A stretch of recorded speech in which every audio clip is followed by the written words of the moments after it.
Hi, before we start, I wanted to give you a quick information about our course.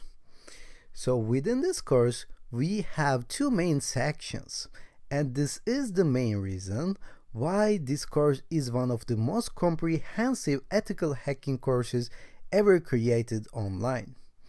In the first section, we're going to see how to use ethical hacking tools in order to understand how hackers do their attacks on computers, on networks, on systems, on websites, and on users. And of course, we're going to see how to stay safe against these attacks as well. On the top of that, we're going to learn a programming language called Python, and we're going to use this Python in order to write our own ethical hacking tools. So with these two sections, we're going to complete our ethical hacking course.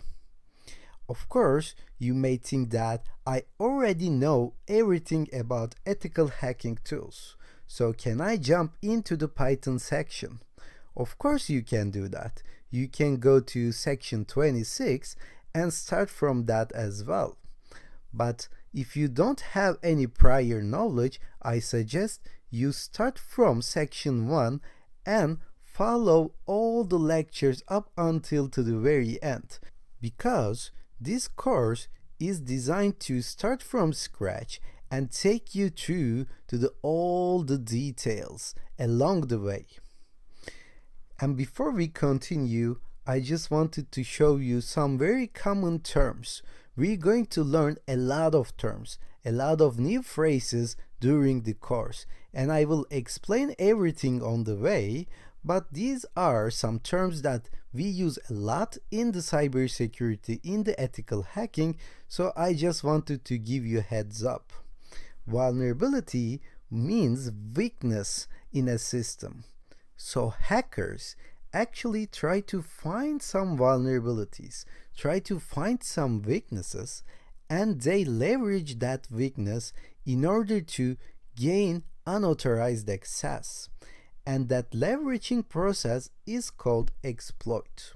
So we find vulnerabilities and we exploit them. We use that weakness in order to gain some unauthorized access. And this process is called penetration testing. Sometimes we refer this as pen testing. If we say we try to pen test this system or we try to pen test this website, it means that we are searching for vulnerabilities and ways to exploit those vulnerabilities in order to gain access. That's what hackers do.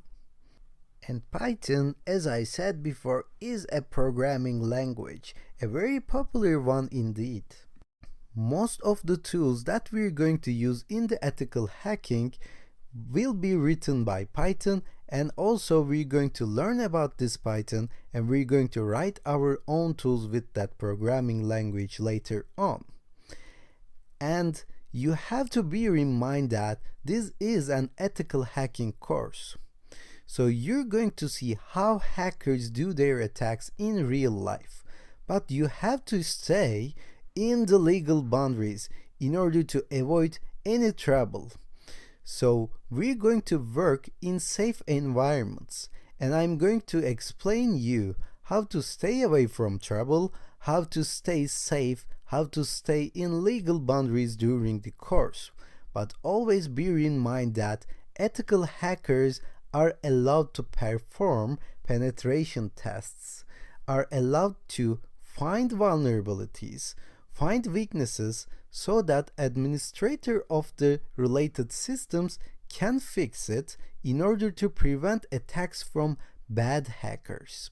So bad hackers are called black hat hackers, and ethical hackers are called white hat hackers in general convention.